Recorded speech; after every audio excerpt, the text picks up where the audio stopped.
which bone this is. Femur. Because why? The femoral head. Femoral head's at an angle. Okay? There's also depression here where a ligament comes out. You'll have to know that ligament that goes right into the pelvis and anchors it there. When they say old people break their hip, they actually break this, usually. That's a big problem.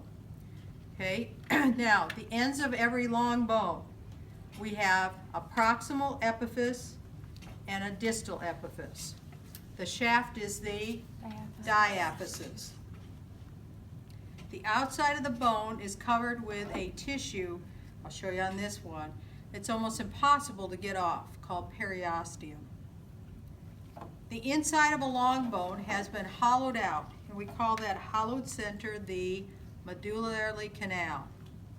It's hollowed out on purpose by osteoclasts, which destroy bone, and filled with yellow marrow. And this also gives a place for the blood vessels and nerves to go through. The bone here along the perimeter is what we call compact bone. It's very hard. But you'll see on the edges it looks more like it's a sponge. Yes, no? This is a real bone, by the way.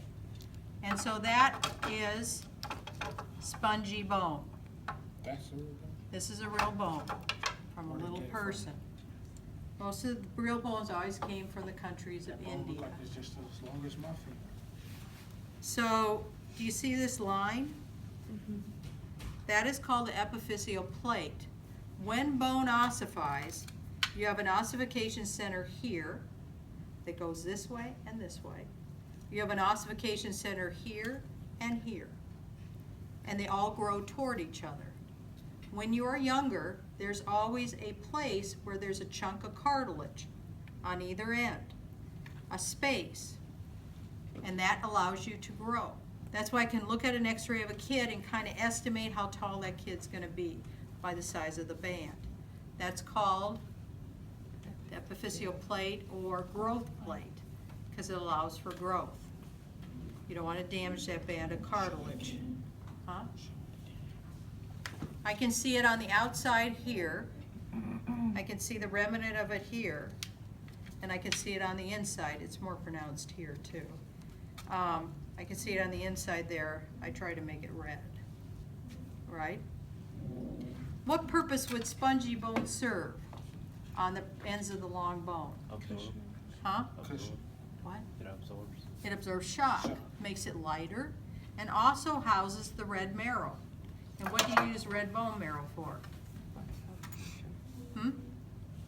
Blood cells? Make blood cells, red cells, white cells, and platelets. So do you need red bone marrow? Yes. You don't need a lot of it as an adult. Did you see the spongy bone goes all the way down? The medullary canal is filled with yellow marrow, which is fat. What good would fat do in the middle of a long bone? Protection. Not much. Cushion. Cushion. Little insulation, but mostly cushioning. You ever seen dogs when they get a real bone and they lick out the middle? They're licking out that yellow marrow. It's really high in nutrients. So let's look at the real one. When they're taking bone marrow from you for like a transplant, is it yellow bone marrow? Red. It's red. And they aspirate it out of the spongy bone. Painful. Yeah. Okay. I've heard it's really painful. Yellow marrow, no, it won't do any good. Okay. We need that red marrow to make They're- people with cancers of the blood, or problems with making the right cells, like Hodgkin's, non-Hodgkin's. Mhm. So with chemo, we kill all your marrow. Mhm. And then we inject good, somewhat matching marrow in the hopes that it will take, in the hopes it'll make new cells for that person. Doesn't always work. Okay, so, long bone, this is a femur bone of a cow, right? So how do I tell which end is which with this guy? I look for that femoral head, which is right here, and you can see that ligamentum here coming out, teres. If you take a glove and you just put your hand on it, it just glides right over this. It's slick. Do you know why? It's coated with cartilage. This is coated with articular cartilage. And when you get arthritis, if you do, osteoarthritis eats away at that cartilage. And so then you'll hear creaking, crepitus, because now I don't have that nice slick surface to go through that joint anymore. And of course, if it all wears off, I have bone on bone, and then you're in pain. This is the greater trochanter here. It's pretty pronounced on this guy, less pronounced on the little one.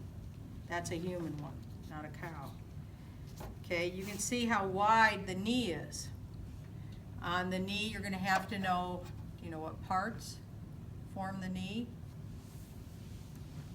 Patella is the kneecap. Kneecap's a patella, but we have the rounded end of the long bone. I didn't Tibia, caption this, but I will. Okay, so there's your greater trochanter, there's your lesser.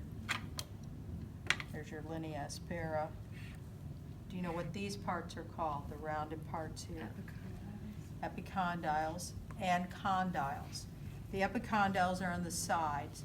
The condyles are the rounded parts on the ends. And the rounded parts are there to make a hinge joint on the knee move real well. This is a ball and socket joint. So on the cow bone here, look at that stuff. What's that? What do we call it though? Yellow. Yellow marrow. Just fat, it's just like lard. You can throw it in a pan and fry with it. Chemically, it's the same thing. Okay? So, you see how this is hard? I can't even pierce it, yes, no? So what kind of bone is that? Compact. The periosteum is actually adhered right to, I can't even get it off. I think this bone's been here long enough, sometimes I can scrape it off. So you have a periosteum and then you actually have an endosteum right here. But this is all yellow marrow. But then toward the ends of the bone, all of a sudden here I can't penetrate, but here I can penetrate because this is all what? Spongy bone. And sometimes you can get this to bleed if you do it enough, but it's not going to cooperate at all. So this is what?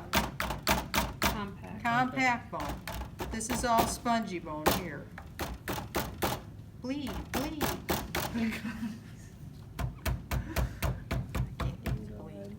So the red marrow is housed within this spongy bone on the ends of the long bones. All right? There's blood. Where'd that come from? I just touched the thing. Well, you touched muscle. This is all muscle. You know, we eat meat, it's all muscle, right? So some of this stuff, though, if it's white, pearly white, then it is a ligament. This is the strongest ligament ever. This has to hold that head of the femur in. There's muscle. That's kind of bloody right now. There's muscle. Okay. What am I forgetting? Okay, we really can't see the epiphyseal plates in here very well. It's faintly there. Do you see that? That's the growth plate right there, or was. Not as pronounced as it is in there. So we have yellow marrow, full of nutrients. The shaft is called the diaphysis. The ends are the epiphysis. And so this one would be the proximal, this be the distal. This is all type of what bone? Spongy, full of red marrow. This is the place where the yellow marrow is housed, medullary canal. Need to know that. The bone has a membrane adhered to it called the periosteum. Hard to get off. And any others I forgot up there. Articular cartilage is that stuff that coats the ends of long bones, slicker than snot. It's a type of hindline cartilage. Any questions? Okay, if you want to poke around in here, and if you can, feel free. Okay, if you want to look this guy over, you can. I'm going to go get your list, and then we'll start the bone boxes.